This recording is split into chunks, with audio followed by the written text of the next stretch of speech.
Rise up!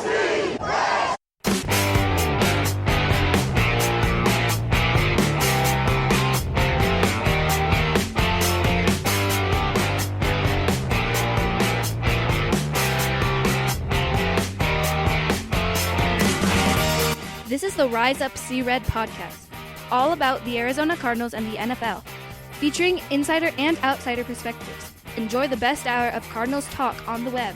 Now here are your hosts, Jess Root and Seth Cox.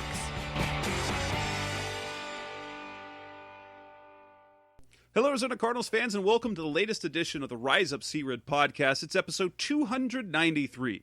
I'm your host, Jess Root from CardsWire.com, the NFL Wire site from the USA Today family of sites.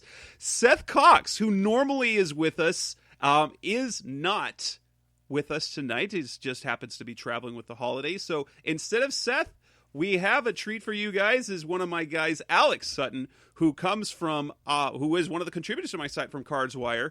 He joins us to talk about the Cardinals. So this is an all CardsWire talk show tonight. So we don't have anything with Revenge of the Birds. Normally, Seth Cox from RevengeOfTheBirds.com is the co-host. Tonight, though, recording on a Tuesday night as we normally do, is Alex Sutton. Alex, welcome to the show. We're glad to have you.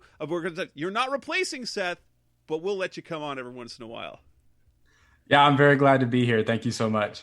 So, obviously, we've got a lot to talk about because we went through a roller coaster of emotions over the weekend with the Cardinals losing badly to the 49ers. It was only 20-12 was the final score, but it was a complete domination pretty much by the San Francisco 49ers in that game. And then we felt like, we have to rely on the Bears. But then we have a new playoff scenario, so we're back in control of these things. And in this edition of the show, we're going to be talking playoffs. We're going to be talking Rams. We're going to look back to the game against San Francisco. We're going to talk about what exactly went wrong in that game. There's some injury concerns. Kyler Murray was staying on the ground at the end of the game. People talking about what maybe Chris Streveler is going to be the quarterback in Week 17. Then we'll get into playoff scenarios because the Cardinals are still alive and have actually as an ideal setting as you can want for Week 17. If they manage to get into the playoffs, we'll talk about some of the potential matchups that they're going to have. And then finally, we will look at the matchup, the critical Week 17 game against the LA Rams, a game that honestly we're going to talk about. The Cardinals have no excuse to lose this weekend. Everything is set up for them nicely to make it to the postseason. But let's start with the San Francisco game. Alex, let's start with you. What went wrong in that game? Because you don't have Nick Mullins, who wasn't good. So you've got C.J. Beathard. You've got Jeff Wilson, so no Raheem Mostert, no Deebo Samuel. You've got no Richard Sherman, no Jaquiski Tartt, no Jimmy Ward, no Nick Bosa. Heck, they'd lost a couple of their interior guys, too. How do you lose that game? Well, and I think the thing with Mullins and Beathard is Mullins gives you more turnovers, but the Cardinals with worse teams in the past have beat Beathard. And probably the same caliber of roster given the injuries that they've had this year. And to me, it was just a complete lack of effort. We talked about this off screen that, maybe they underestimated. They saw the reports, no Raheem Mostert, Jeff Wilson, CJ Beathard, and then even guys in the secondary where you're like, this is a team that they 100% should beat. I think they were favored by almost 7. I think it was just a complete lack of effort. You didn't see killer creative plays from Shanahan that were just like, wow, what a great play. It was more, guys weren't hustling. It was a very almost Lions game-esque, but against even, I would argue, a worse roster at the moment. Right. The Detroit game, you look at some of the things, the offense played well, the defense played well, they played well enough to win. But the 3 turnovers really did them in. But against San Francisco now, offensively, yards, if you look at what they were doing in their losing streak, they struggled offensively. They were I saw a graphic in one of the games that they were in that 3-game losing streak ranked 30th in the league in the offense. So this is a team that was top 5, even number 1 offense for much of the year. And they didn't get more than 314 yards. They were over 350 yards against the 49ers. So they were moving the ball, but they were they had the turnover in the end zone, which really hurt them. It was really, really damaging because they get that touchdown, and I think what happens is things turn around. I think a little bit of momentum, but I can't think it's anything more than because as surprised as Cliff Kingsbury was saying, and the way he reacted both Sunday and Monday when he talked to the media, it felt like they got into their own heads and thought that this was going to be an easier game when you can't do that in divisional games. The 49ers had already lost to them earlier in the year. This is a prideful team that were winning by 10 in the Super Bowl just a year ago. And so while it is C.J. Beathard, while it is Jeff Wilson, the Cardinals know Jeff Wilson. He was the one that put the game away against them in the second San Francisco game a year ago when he beat Chandler Jones on that pass play. Jeff Wilson can go.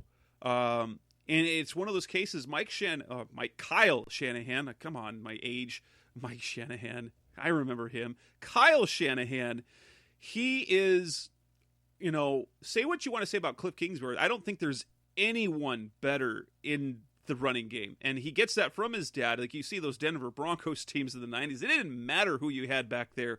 They were putting up big numbers. And we've seen that time and time again from the 49ers where Mostert comes out of nowhere to be a big producer. And then Mostert goes down. Sure, they've got Tevin Coleman, who's been banged up most of the year, Jerick McKinnon, but it's Jeff Wilson, just a no-name guy who just comes out of nowhere, 183 yards, and I think they just didn't have an answer for that running game, and without the answer to the running game, everything else clicked. And you look at the stats, it was backs and tight ends. They shut down the receivers. Well, I think it was 2 completions to receivers the entire game. 2. Beathard had 13 pass completions. 11 of them went to backs and tight ends. George Kittle's return was really helpful to them offensively, but just the inability to cover the backs out of the backfield and just to stop the run just really did them in because they're a defense. And Vance Joseph talks about and even this last week leading up to the game, he talked about the need to manage the run game. You have to manage the run game and stop the passing game. They didn't manage the run game at all, and so they were in third and short, and so they weren't able to pressure Beathard because he's a guy that will hold on to the ball too long and take sacks, get turnovers, and it just was backwards from the beginning of the game defensively. Well, you bring up that this nobody running back named Jeff Wilson comes onto the field. He's certainly not a nobody to the Cardinals and their fans and the media, obviously the game winner last year, but they even ran that same exact play, the angle route, to the same end zone. Obviously different things, but like the exact same. It was the same play. one that Isaiah Simmons got beat in week 1 by Raheem Mostert. And Mostert tweeted about it during the game. He tweeted about it in the game. Like, I remember that play. Eyeballs emoji. Right. And like Jeff Wilson, I mean, props to him. He was definitely breaking. He was tough to bring down. He was always falling forward for a yard or two. But if you go back and watch some of the lanes that he had where, we know the interior of the line is, depleted. Jordan Phillips, obviously on the edge, Chandler Jones is out. But like they were like non-effort level gaps for Jeff Wilson to where like I might have even been able to gain a yard. I don't know. But like some of those, thank goodness we had, Budda Baker to make some ankle tackles, but they were into the secondary on 10, 15-yard runs multiple times. I mean, that is an effort thing. I'm not even sure if that's a preparation thing. The kind of zone runs the Shanahan family, as we talked about, like to call. What they're going to do. And say what you want about Jordan Hicks, and particularly in this case, Devondre Campbell. He's a good run stopper. Despite their injuries, I say they weren't out personnel. It was just wide open lanes the entire time, and just the Niners wanted it more, even though they were eliminated. I mean, I don't have much else to say about that, but that's pretty much how they controlled the game from the start. And offensively, it's come to the point where somebody else has to make a play other than Kyler. Kyler can't be relied on to do everything, especially if teams are able to contain the run game. You have to make plays for him. So they didn't produce points, but we had, I'm not going to call it a drop, but it's a DeAndre Hopkins drop. That's a play he normally makes in the end zone. He's made multiple times. It's a tough play, but DeAndre Hopkins didn't come up with the play in the end zone.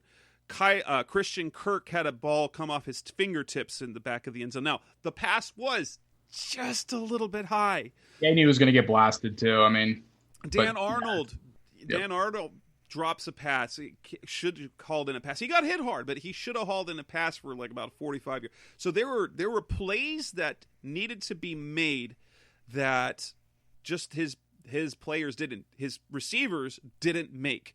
And if they make those, it's a completely different ball game, because the throw to Hopkins was on target. It was a tough play. It was defended well. Jason Verrett did a great job against Hopkins, but that should be a touchdown.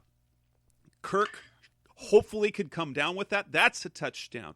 You get into field goal range with Dan Arnold. Now, I will say that the end zone interception, that was a lazy throw by Kyler, because he threw it off his back foot. If he steps into that, Kirk is open. If he gets it past the defender, that's a touchdown, but he threw it off his back foot, which we've seen him. He's really good about doing that. That one was poor technique. So he did make some mistake, and they just, Kenyon Drake couldn't get going in the running game, but what we've seen is like, there was no chance. Those defenders were like, the offensive line was getting no push at all. Yeah, I mean, you talked about Kyler with his accuracy on even back foot throws. He did it on the first drive of the game to Kirk, like almost the same play, same sideline. On, I believe it was a 3rd and short. He just, back foot lobbed it right, into the breadbasket. It was good coverage.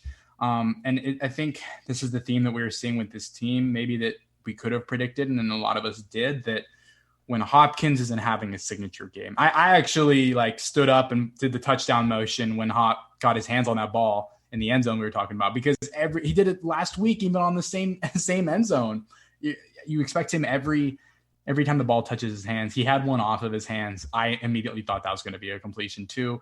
But back to the point is that when Hopkins doesn't have 100+, and when Kyler isn't having an elite game, you look at the stretch where there were a couple games at midseason in particular where they could have had the 1 seed. I think it was the Miami week where if they won, I believe Seattle lost to Buffalo that week. Don't quote me on that, but I believe they would have been the 1 seed had they beat Miami that week. Something like that. And you look at those games where people were like, oh, well, here come the Cardinals. I mean, this was Kyler having 300+ yards, Sunday Night Football. Granted, the Seahawks defense was very much struggling at that point, but nonetheless, a signature game.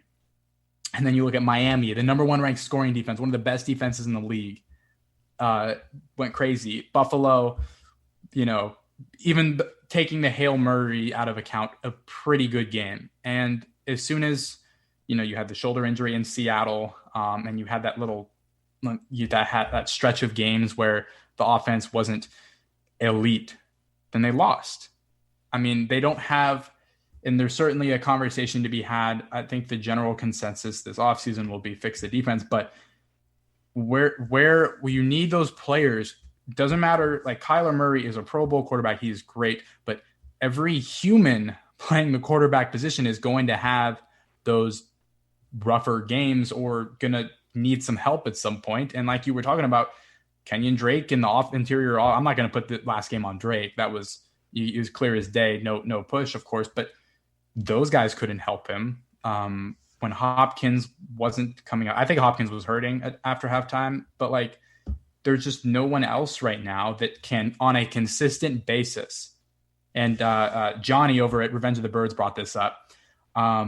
There's nobody who on those screen passes they love to call so much besides Hopkins and Chase Edmonds, who they design a lot of those screens to Kirk and Fitz. That first tackle, they're going down. There's no one to provide right now that spark play to help Kyler. That is basically what's happening. Then we have stuff coming at the end of the game, which gives us some concern getting to next week or this weekend. Coming up next on the Rise Up Secret podcast, the best hour of Cardinals talk on the web. Let's move on and talk about some of the injury concerns, mainly Kyler Murray. He might be hurt. That's coming up next on Rise Up C-Red. We're back on the Rise Up C-Red podcast, the best hour of Cardinals talk on the web. Kyler Murray goes down on the last offensive play of the game. He has his leg looked at. They say it's a leg whip. He doesn't talk to the media after the game because he's being evaluated. That was a scary moment, wasn't it? Yeah, I mean, you kind of sit there in disbelief after the fourth down incompletion to Hopkins because you're like, they just lost that game. And not that you felt like they were going to come back. They were down 8 points, no touchdowns. But so at first you're in the shock of that they just lost to this 49ers practice squad. But then you see Kyler on his back and doing sort of like a motion like, I need help. And I mean, that's just, you don't want to immediately go to bad thoughts, but then at the time, it felt like the season was over. We didn't necessarily know that, given that was played on Saturday, we didn't know that they would have this opportunity against the Rams.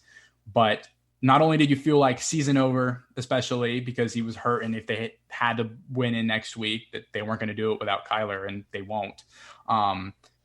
You saw, what if this is a knee injury, a serious, because I don't remember exactly. He was pointing to his, something like that. You kind of knew it was his leg, and you're like, oh no, Well, yeah, my first thought was, because the way the broadcast team was talking, it was like, oh, please don't be the ACL. I mean, we Joe Burrow, who went down with a terrible knee injury. We saw it happen to Deshaun Watson his rookie year.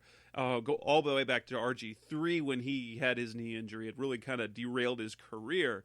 And you're like, oh. And I remember the Carson Palmer ACL. It was, oh, my gosh. You're like, and he knew it. I mean, he basically knew it in the moment. But Kyler goes down. You're like, please don't be the knee. Please don't be the knee. Then he goes off the field. It's over. But there's the talk of the knee injury. He was supposed to address reporters after the game. He didn't come out. And it was because he was being evaluated. But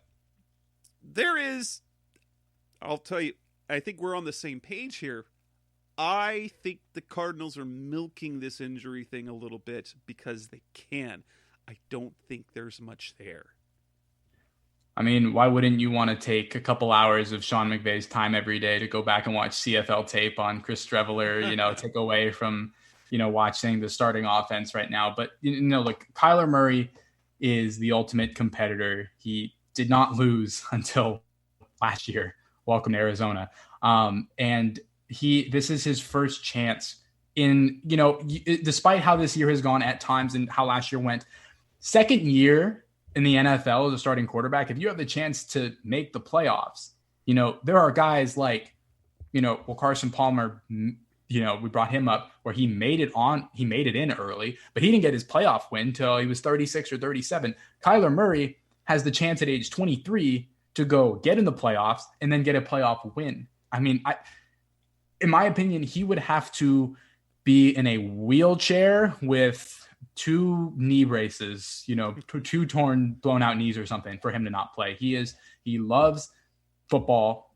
Here's the biggest part of this is if they had an elite roster, which I would argue that they have elite players, Hopkins, they would have had Chandler Jones, but this is a good roster.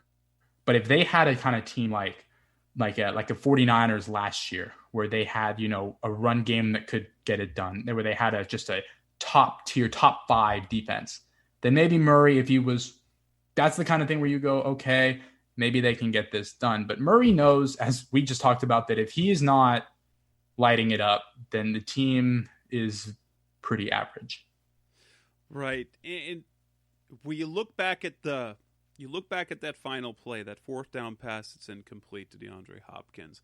And now Kyler did get hit, well, sort of hit. You watch the film, you can tell he went down. He's actually really good at protecting himself. It didn't look any different than any other hit that he's ever taken. And I believe he stayed on the ground more than, some people have used not so flattering language about him online, whether it's a hurt ego. It's like he was, they already had turned the ball over on downs. He stayed on the ground. It was frustration. I'm convinced that if that pass is complete, he doesn't stay on the ground. Well, one, because if Hop doesn't get out of bounds, if Hop goes out of bounds, then it doesn't matter, but it potentially would lead to a 10-second runoff, which they didn't have. That, yes, it was kind of hurt ego. it was kind of frustration, the realization they just lost to like you've called it, a practice squad team. And he kind of milked it because if you notice, the trainers, obviously, that's their job. When a player stays on the ground, they go and check him out. When he walked off the field, he wasn't limping. In fact, now, Kyler walks with kind of limpy gait to him. It's kind of interesting. You watch him walk off the field. It's almost looks like, to me, a guy that hurts all the time. And I'm sure that's not the case. He's young. He's super athletic. But that's just the way he walks when he walks off the field. And I think Cliff Kingsbury at this point is just playing it coy. Because what we know about Cliff Kingsbury, he likes to be completely vague about every injury, every time. Like, he wouldn't even go into detail about the Dennis Gardeck injury. He's like, nah, I'll leave that to the team trainer to talk about, who doesn't talk to anybody. Yeah. Actually, I'm not concerned about Kyler Murray's injury. The first injury report's going to come out Wednesday. I would bet he's going to be limited. Yeah. I wouldn't be surprised if he's limited Wednesday and maybe Thursday. But limited, that means something less than. So if they give Chris Streveler a few extra reps to give Kyler some rest, that's limited. They might play that game. I think Friday he'll be a full participant. I don't think he will be questionable entering the game. The injury I'm actually really concerned with is Chase Edmonds, because his flexibility in the run and pass game are really important to this offense, since you're not getting plays from receivers. DJ Foster in that role is not the same thing. And the fact that Chase came out, like, he was already dealing with a knee and an ankle, then he has the hip. He was completely changed out of his pads in the second half. I am worried about that injury, because we know that Drake can handle a full load, but Edmonds adds, unless they put Drake in that same position where he flexes out and he goes out wide, and I don't think he's as comfortable running those routes as Chase is, that really changes the dynamic of the Cardinals offense. Well, we talked about, and I did say earlier that, when Kyler and Hop aren't having a career day, it feels like the Cardinals offense isn't efficient. That does not include Chase Edmonds in this conversation. Chase Edmonds deserves all the credit in the world.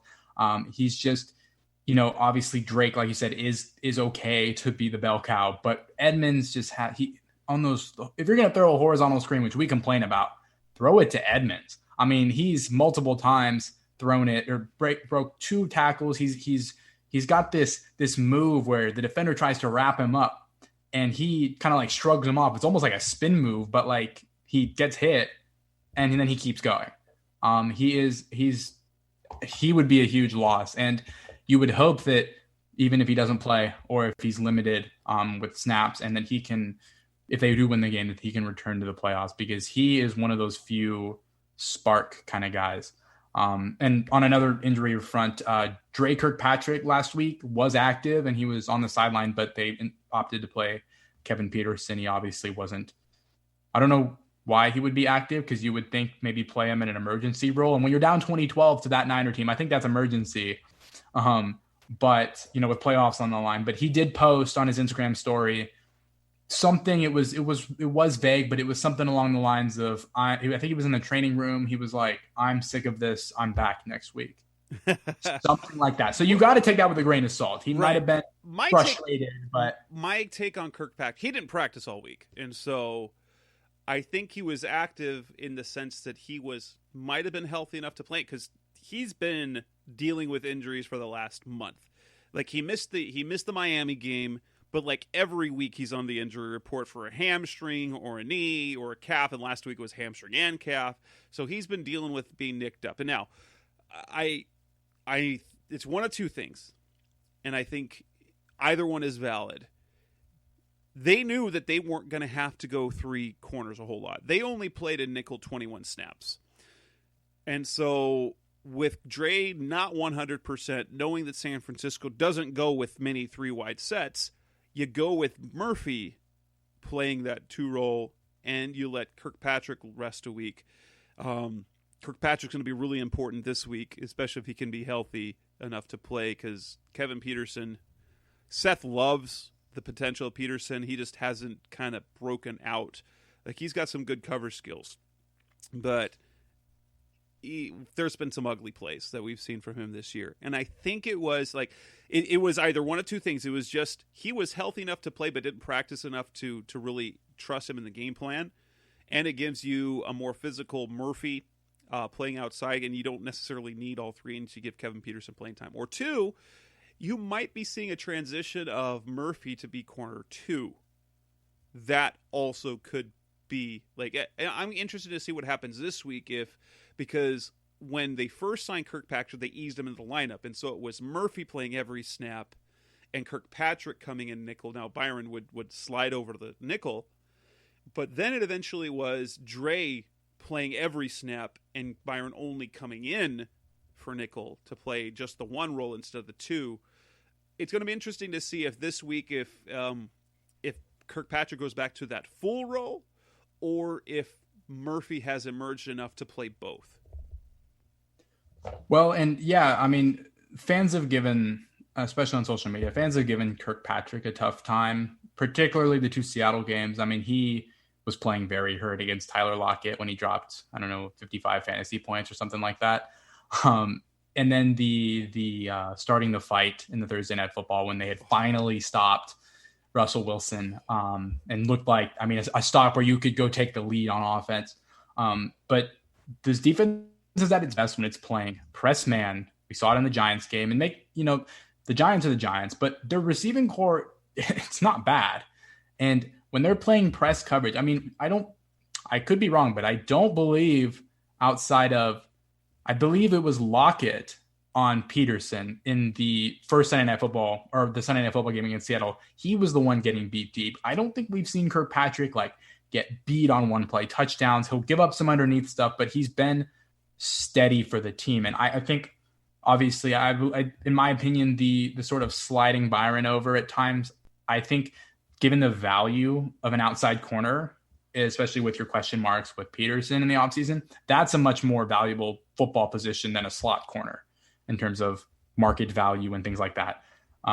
So I would think that they're trying to see what he can do in both phases there. But when you have Peterson playing as close to what Peterson was as you can, and you have Kirkpatrick playing press man, and you have Murphy, who's just who's the most physical. And you saw him break up that screen against the Eagles.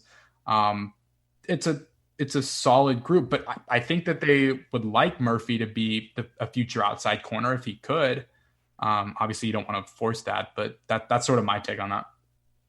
Coming next on the Rise Up C-Red podcast, the best hour of Cardinals talk on the web. It's time to talk playoffs. We're going to talk about the scenario and how, in fact, I think it's probably the best way possible they got this scenario. That's coming next on Rise Up C-Red. We're back on the Rise Up C-Red podcast, the best hour of Cardinals talk on the web. Let's talk some playoffs. The Cardinals entered Week 16 in control of their playoff destiny. They needed a win to stay ahead of the Bears, even though the Bears have the tiebreak over them. And the loss to the 49ers was really deflating, because then you're like, well, then the Bears have to lose to the Jaguars, which we knew wasn't going to happen. Just because, one, Jacksonville's bad. Two, they've locked up the number 1 seed. They were going to put Mike Glennon at quarterback. I mean, come on. It was all lined up, and Chicago's motivated. But then I don't know how Kyle Odegaard came up with it. I don't know if it's something he was already aware of. We realized that there was a scenario that could play out that would give the Cardinals new life, and that would be Seattle beating the Rams, which would then clinch the division for Seattle and then create a win and you're in scenario for the Cardinals in Week 17. That is perfect. Now, because even if they'd won, even without, so if Seattle loses, the Cardinals could beat the Rams and still not make the postseason if Chicago beats Green Bay. Now, things have played out perfectly because I think Green Bay is going to play, and I think they're going to beat the crap out of the Bears. And so I think the Cardinals winning against the Rams would have made the playoffs anyway. But in this scenario, It's better because there is no need to worry about what the Bears are doing, all except for one tiny scenario. The only way the Cardinals get in is if they win. That's pretty much it. They win and they're in. They lose, they're out. That's that clear. Now, they could tie and the Bears could lose and they still get in. But regardless, it's a perfect scenario. They win, they go 9-7, and they're in. If the Rams lose, they're not even necessarily bumped. So if Chicago loses, the Rams still get in. So you could end up with 3 NFC West teams in the playoffs. And I'll say this. I was wholeheartedly, for one day, a Seattle Seahawks fan, and I'm not ashamed of that because it created exactly it's the perfect scenario. Like, I can't think of a better scenario other than the Cardinals locking up a playoff spot last week, which they should have done, but they couldn't have. They couldn't have locked it up last week. They should have. This gives them the opportunity to go make the playoffs. And so basically week 17 is the playoffs already. So we get to see what Kyler Murray's made of. We get to see what that roster's made of. And we're going to talk about it is the fact that they're going to do it against a depleted Rams team. Now, what were your takes? Like, how did you feel after the loss and then after the Seahawks win? Saturday was a really depleting day because, I mean, in my head, it's definitely still a fan of the team, if you will. You in your mind when they kick off for the first time in a game, even in this last pretty disappointing month, you still, like, in your heart imagine them as that team that was dropping 30 to 40, like, not obviously not 40, but like 35 points a game, and like they were at midseason. But the last couple of games has been hit to reality that they haven't been that. But ironically, my dad's a Seahawks fan. So I told him, I was like, this is your day where I will sit here, I will root. And I found myself genuinely cheering. I had that game going primarily and particularly the fade pass to Hollister to sort of seal the game. I mean, Goff's thumb was bent out of shape. I think I stood up. I mean, I don't remember, but it was like life had been like reinserted into the team.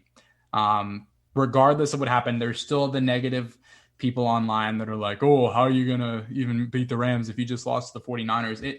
It felt like okay, we're not done, because it was feeling very disappointing that given the year that everyone has had, some more worse than others, obviously with the pandemic.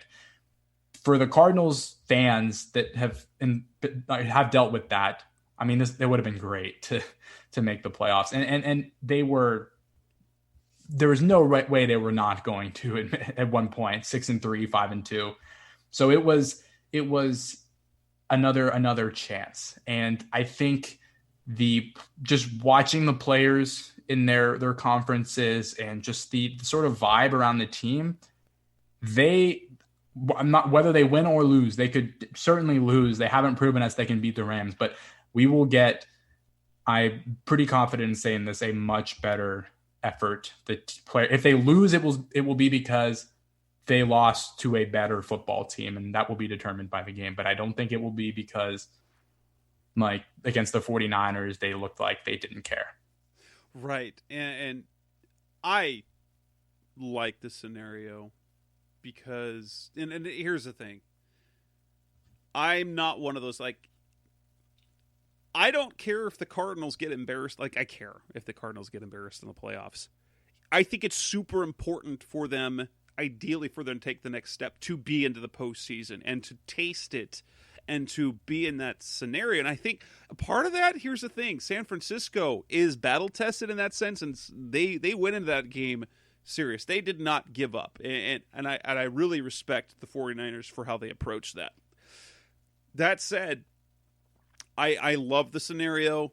I'm glad that, Nick, even if the Cardinals won this weekend, I would have hated to have been focused on the Bears game at the same time, because how brutally disappointing would it be for them to beat the Rams for the first time since 2016, only to see the Bears clinch the playoffs anyway. That would be so disappointing. And of course, even more so with some of those losses where you're like, why'd you lose to the Panthers, to the Lions, to the Dolphins, to the Patriots, to the Patriots, and to the freaking 49ers.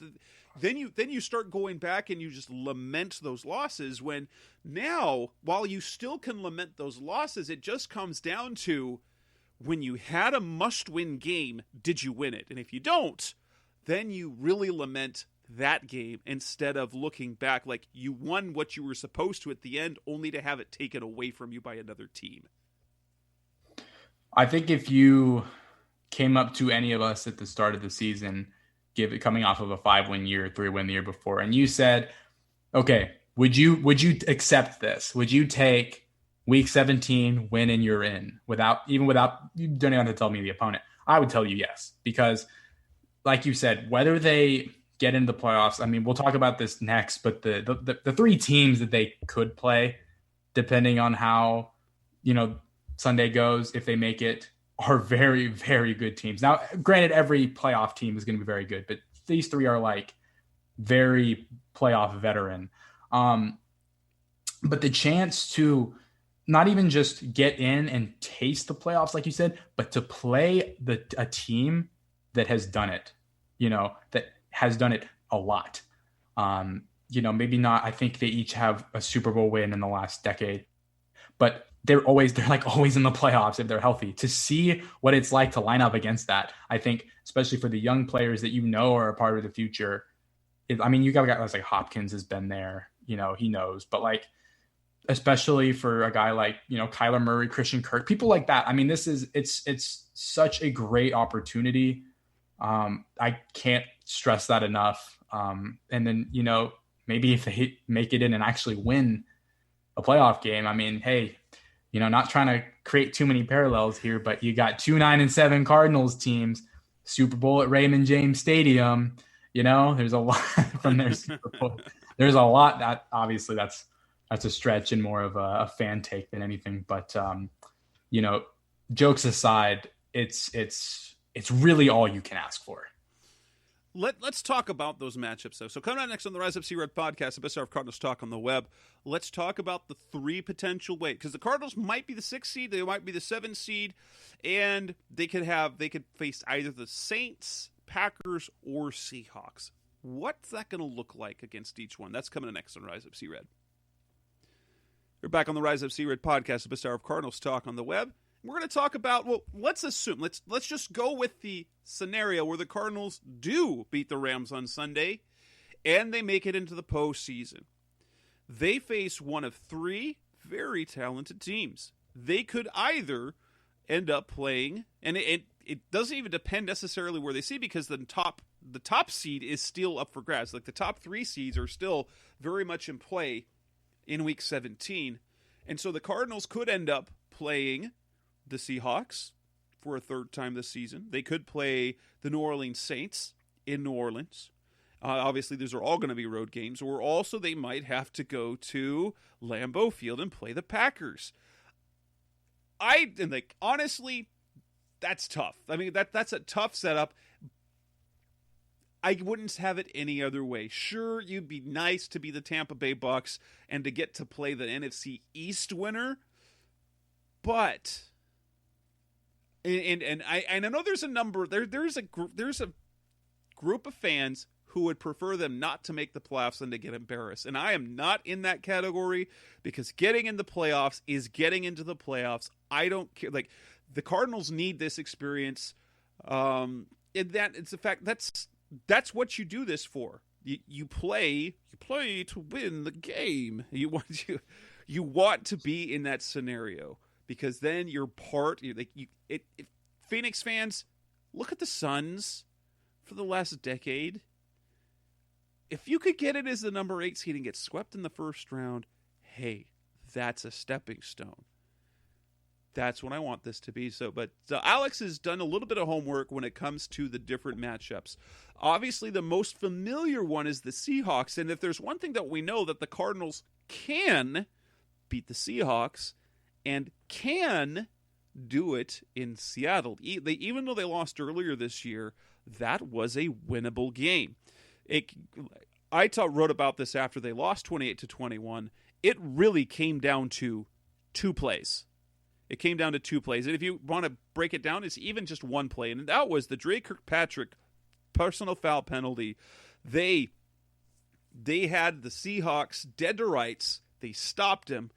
And so if they kick the field goal and make it, they're only down by 4 in that case. Or they're only down by 3 instead. They're only down by 3. Yeah. And the Cardinals were in field goal range. Now, we know that Zane Gonzalez, this and that. So they should have been able to take that game to overtime. But then on top of that, the J.R. Sweezy holding penalty in the end zone. How do you get beat that bad?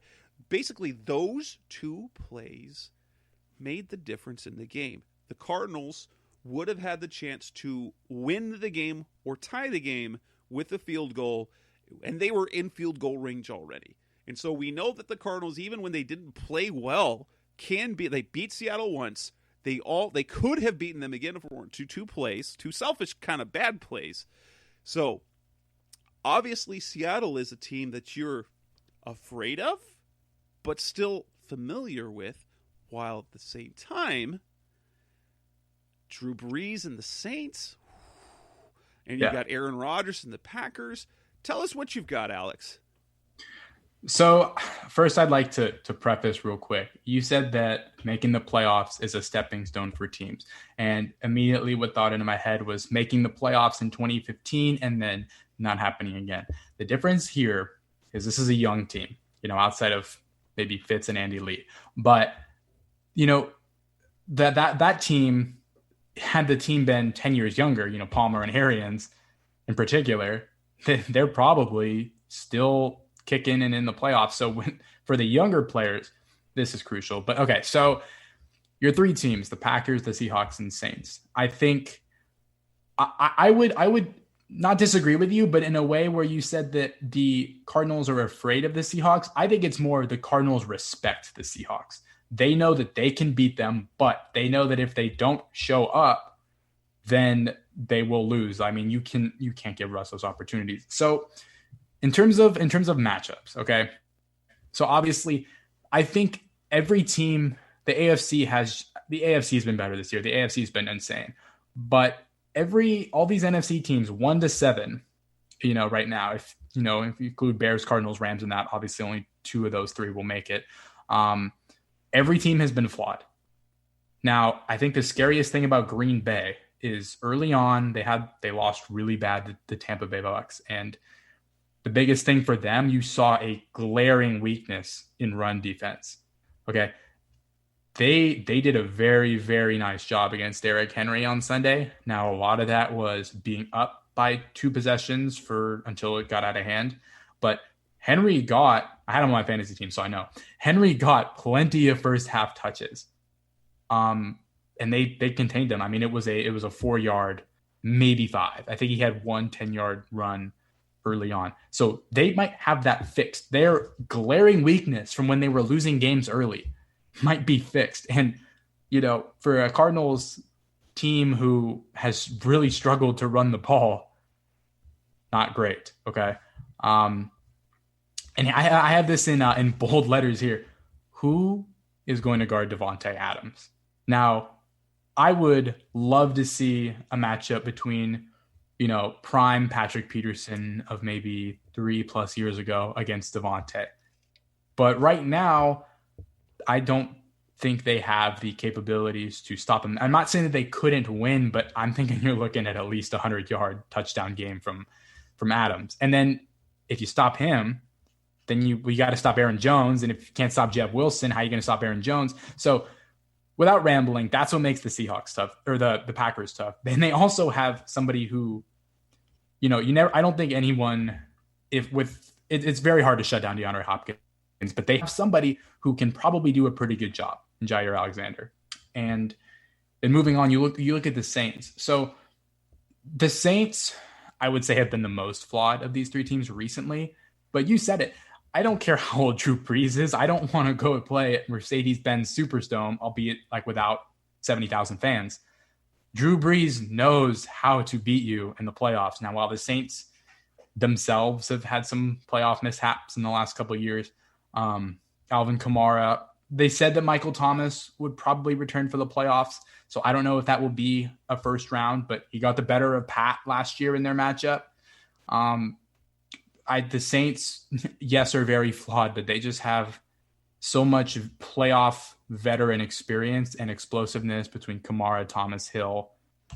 That would be tough. And of course, you pretty much now with the Saints in particular. Mm-hmm. If there is one thing that the Cardinals struggle with, and it seems to be the attacking 3-4 defense, I think the Saints offense is kryptonite for that. Because not only did the Panthers picked it apart, and they run that same offense. The New Orleans did it last year. But remember when the Bucs and Todd Bowles defense were killing it, then the Saints went and completely torched. So I think something about their offensive scheme is just kryptonite for a 3-4 attacking defense, like the Cardinals play with Vance Joseph, like the Bucs play with Todd Bowles, because that scheme has been so hard for the Cardinals for the last several years. I mean, and you have nobody better to run. I mean, the Panthers picked it apart with, albeit good receivers, but I mean, the Saints have it all. You have Hill and motions in the flats. You have a Hall of Fame quarterback. You have Michael Thomas.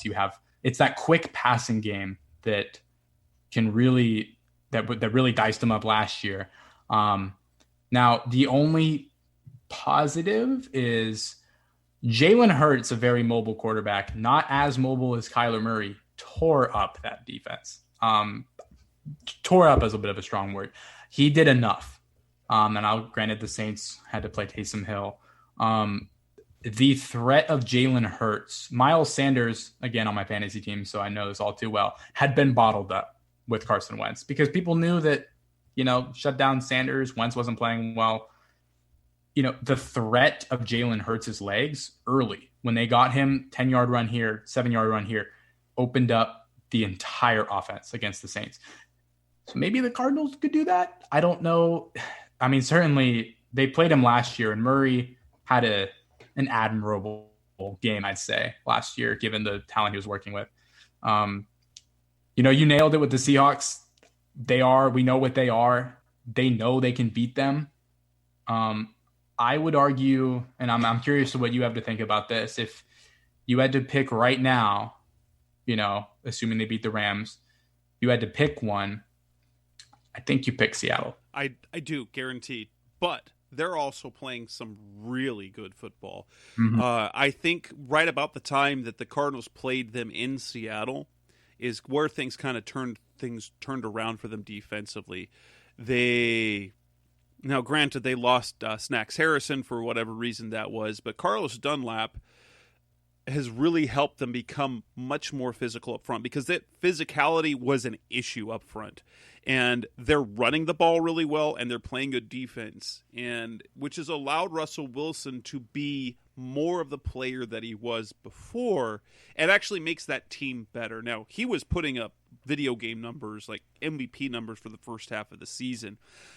They're also the team that I fear the most in the postseason. They're the team I would rather face of the three, but they're also the team I fear the most because of the way they're playing right now. I think they are built to potentially be the team that comes out of the NFC. I think if you're any team but the Cardinals or the Rams, if you are not an NFC West team who plays them twice a year, they are right up there with Green Bay in terms of, I don't know who I would much rather least play. If the Cardinals didn't play them twice a year, I would not want anything to do with them. I still don't. But in the playoffs, you're not going to play a bad team. I think except the Dallas Cowboys if they win. Maybe, but that would be a very Cardinals thing to lose that game if that happened. And the biggest thing with Seattle is Russell Wilson showed us weeks up until pretty much the Thursday Night Football that if you let Russ cook and you let him drop back every play, he can do it. And so when he isn't asked to do it, they can run the ball, play good defense. They are saving those best plays for crunch time. And that's why we see Russ come up so clutch, is because he can do it. But when he doesn't have to do it every down, it's a different kind of scary from a defensive coordinator perspective. Now, I would argue, and my dad being a Seahawks fan has expressed this frustration, when the defense clicked, and it has, the offense feels like it took a little bit of a step back. Now, they're still elite. I would definitely put them in that category, but if that team would be unbeatable if they were playing the offense they were, up until the Cardinals played them first, with the defense they're playing now. They are unbeatable in my opinion. So, you would hope that would continue. Like you said, the Cardinals defense, while not a flashy performance, did enough on Thursday Night Football for the Cardinals to win. And that's how that game would have to be played without those mistakes, and with hopefully a little bit better performance from the offense, with Murray now the shoulder injury behind him. Coming up next on the Rise Up C-Red podcast, the best hour Cardinals talk about. Let's move on. We're going to talk about their game this weekend, a game that they have to win and should win. Previewing the Rams. Coming up next on the Rise Up C-Red podcast, LA Rams Cardinals preview. That's coming up next. We're back on the Rise Up C-Red podcast, the best hour of Cardinals talk on the web. Let's talk about this game against the Rams. This is a team the Cardinals have not beaten since Sean McVay took over. However, no Jared Goff, no Darrell Henderson, maybe no Cam Akers, and it looks like it might not be Cooper Kupp as well. Goff broke his thumb. He just had surgery. Darrell Henderson, high ankle sprain, going to be on IR. Cam Akers still coming. There is a possibility he plays, and he might play because they don't have anyone else, but he will not be 100% on that high ankle sprain. Cooper Kupp on the COVID list. If it's only a close contact, he could potentially be activated Sunday morning, but he will not have been practicing at all. He will not have been in the facility. This is a team that offensively hasn't gotten it done the last 3 weeks overall, and now will be starting a guy who has never taken an NFL snap in an NFL regular season game in John Wolford. Yeah, he played in the AAF. What do you expect to see from this Rams team offensively? Well, Jared Goff, I think the pattern is he'll have a bad game, and then he'll play the Cardinals the next week. I think it was he had a terrible game against the Niners, and he said oh, I love playing here in Arizona. Goff has been great. And you obviously, I think from a Cardinals franchise moving forward perspective, it's inexcusable to lose this game, given what they did last week. You can't lose back-to-back to division opponents with backup quarterbacks. Now, my concern and what I pray that they don't do is write off John Wolford, not because I'm watching tape and seeing, Patrick Mahomes, but most of the time when Goff has lit up the Cardinals defense, these aren't tight window throws. These are bootlegs where either you have the running back at the first level, Tyler Higbee, the tight end at the second level, and then Woods in the third level of crossers or flats. Somebody has been wide open. And most NFL quarterbacks will make all three of those throws. So they have to first address scheme. I think against the Rams, they have played their absolute best football. Press man coverage, blitzing. What they can't do is sit back and play soft zone against a backup quarterback. They didn't have the chance to get into their defensive personnel against the Niners because they were in 3rd and 1 half the time. I think this is a game where you see the Rams defense really try to keep the Cardinal or the Rams offense in it. But I think this is a game where it ultimately comes down to Sean McVay, and they have not shown they can beat him. It's true. If you look at the last few games, they've lost 2 in a row. They've lost, and then they're on the cusp of getting bumped from the playoffs, losing 3. They were 9-4 in the number 1 seed, and they were number 1 in the NFC West. And then they lost to the Jets, and then they lost to the Seahawks. But I want you to look at this defense that they've given up. They have not given up more than 280. So they haven't given up over 300 yards in offense in the last month. So even to the Seahawks only mustered 292 yards of offense. The Jets beat them with 289. I don't know how. The Patriots, 220. The Cardinals, 232. Now, San Francisco put up 345, but then the week before that, a Tampa Bay Bucks team who is now, playing really well, they held them to 251. In fact, if you go back over the last several, over the season, they gave up over 300 yards of offense in each of the first. In fact, it was over 350 yards. It was over 360 in the first 3 weeks of the season. They have only given up over 300 in 3 games since that point. And that includes they give up 295, they give up 108 that was a bad Washington game. And so they are still, that defense has been very, very good. Now, it's been particularly good against the rush. They have only given up over 100 yards twice in the last 5 weeks. And if you look back, since they had a hard time stopping the run the first 4 weeks of the season, they have 4 games out of the last 12 where teams have gone over 100 yards. And here are some of those games: 38, 49, 55, 42. And then they gave up 92 to the Cardinals, but a lot of that was Kyler Murray. I believe Kenyon Drake went for 34 yards that game. They've just been very good overall. That defense is stifling. And the Cardinals will defensively need to not mess things. They can't have letdowns like they did last week. There'll be no excuse. It's going to be either a banged up Cam Akers, Malcolm Brown, which is the type of runner that they don't have any problem stopping, or a dude named Xavier Jones. I've never heard of him. Obviously, you've got talent at outside receiver. You're still going to deal with Robert Woods. You still got to deal with Josh Reynolds. But Cooper Kupp, losing him is a game changer. Now, and you still have to deal with Tyler Higbee and Gerald Everett. But when it's Walford who's delivering the football, and it's, while they trust him and they believe in the progress that he's made, Sean McVay made a point that other guys are going to have to step up, which means they're not going to. They need him to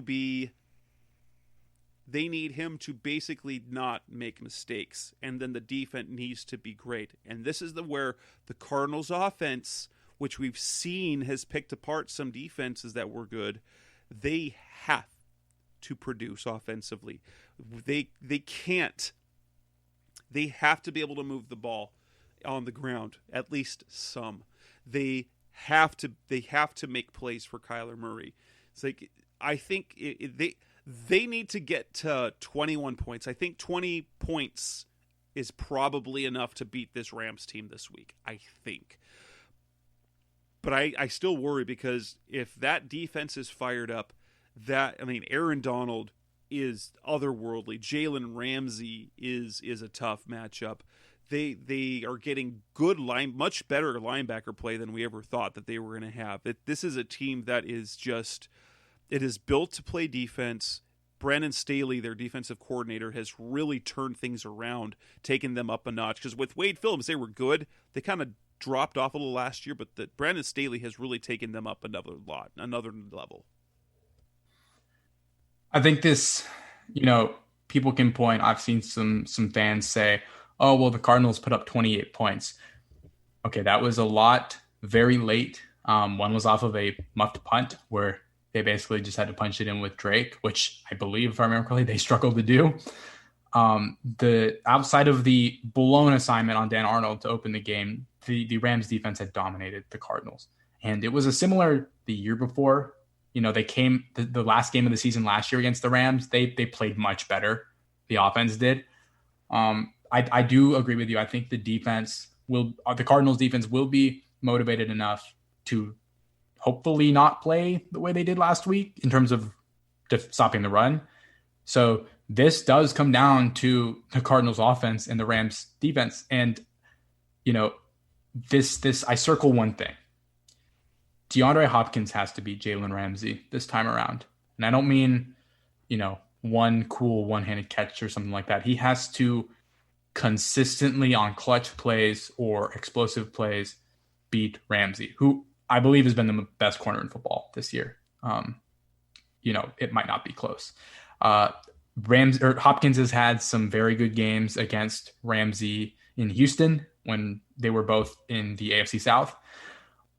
But they and I point to this. There's also a lot of Cardinals fans erupted at the DeAndre Hopkins route tree, particularly following the Rams games where Cliff was trying to simplify the defense to where Hop was pretty much running 5-yard outs, curls, all to exclusively one side of the field. And very recently, they've moved him around a bunch. His Philadelphia wide receiver chart, they were motioning him, crossers. They were doing that against LA. It's just that route tree that they showed was only his catches. That's the one thing I pointed that those were just his catches. They were moving. They played in the slot. But the truth is, in that game, because it got sideways fairly quickly, they threw away the game plan and went 2-minute. And that's what happens when you go 2-minute. You're like, hop quickly, let him make plays. Thank you for that. We know Hopkins can do it. Ramsey's been great, but we know from a DeAndre Hopkins versus Jalen Ramsey, that we know that Hopkins can win. He has before. And you are going to play what I think has been the NFL's best defense this year. I know Miami deserves some discussion there and some other teams. But the difference in the Cardinals offense the first time they played them is going to be, and to beat them this time around, is going to be one or two plays. You're going to need that Hopkins fade to the end zone or Kurt's maybe got to catch that one in the back in the end zone. Right. Or Dan Arnold's got to make that play down the field through their field goal range. Right. And Hopkins having a much better day this time against Ramsey, I believe, is how, if you can sort of get him going, maybe you can even get a Hopkins score early. Then I think you're set up for success. Yeah, the Cardinals play so much better. And it kind of goes against what's happened because they've had really good starts the last few weeks and have petered off. But for what they need to do defensively, they need to get a lead. Because if you're going to have to put the game into John Wolford's arm, that's what you want to do. That's a win. So they need points early. They can't make mistakes. They can't turn the ball over. That's basic stuff about it. Like, don't turn the ball over, create turnovers. But it's going to be especially important, especially since lately they've been able to force fumbles, but haven't been able to get. They've got to turn those into turnovers. They've got to turn those fumbles into and recover them. And I'm confident-ish. I'm confident in this game because this is a game you should win. I mean, there's no reason not to win with the personnel that they're going to be putting out there on offense. But at the same time, I'm super nervous. Yeah. Prediction. Now, obviously, you've got lots of matchups that we want to see, but let's talk predictions. I think this is going to be a grind-out game, and the Cardinals will win this one 23-16. There'll be a lot of field goals. You kind of took my numbers prediction. Oh no! Close. I don't know. None of these teams are going to hit 30. I don't think so. Maybe I do think the Cardinals will squeeze a win out of this. That's what I'll say in terms of predictions.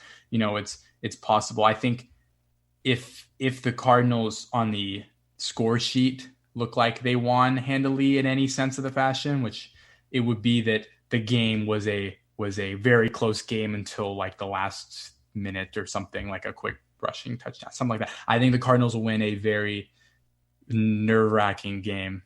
The cardiac cards will be in full effect. I think they know now that it's the last game of the season. I think you'll see the effort that we didn't see last week. And I was talking about this. I do think you will see a very nice couple of plays here and there from DeAndre Hopkins. I think he's very prideful in his one-on-one matchups in particular. And you saw the frustration in him the last time there was a blatant PI, like in garbage time, and he was on the Ramsey had on him and he was very upset. He was very frustrated the entire game. So I think Hopkins, maybe I'm just reading into future storylines or something, but I think Hopkins will do just enough to spark the offense. And that's it. I'll go, I don't know, like a 26 to 19, something like that. I'm worried if Los Angeles scores 19 points in this game. Yeah. But yes, sounds like we both feel confident-ish in a win. That's what I'd like. I am nervous. Yeah, that's a great. Nervously confident in a Cardinals win to make it to the postseason.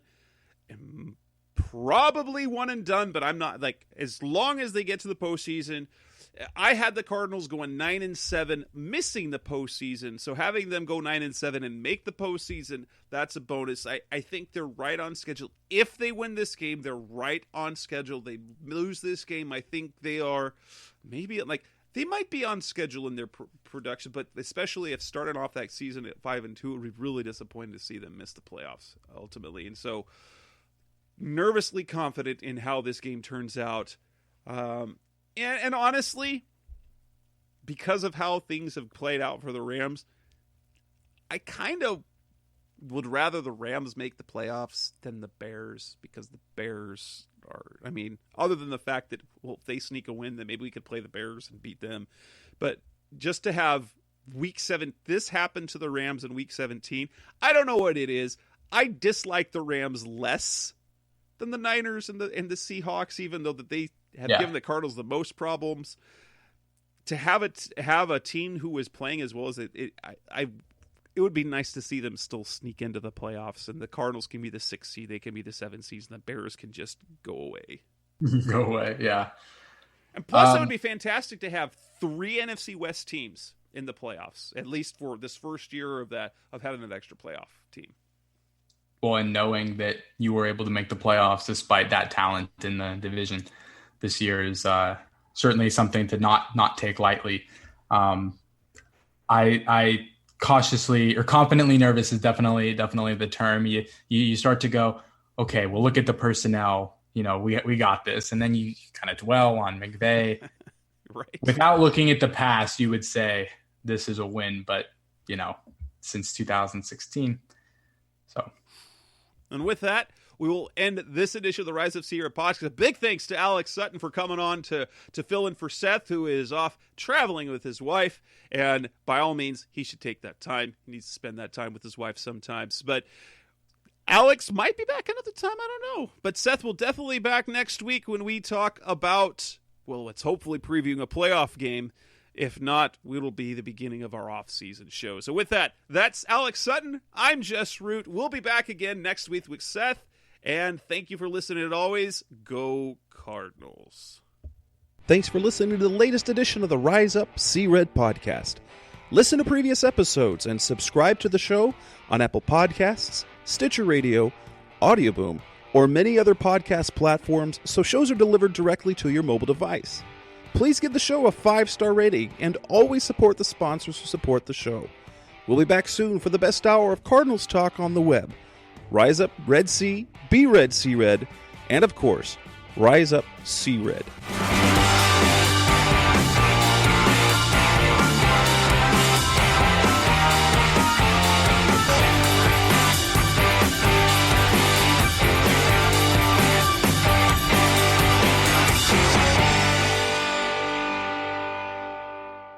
Run!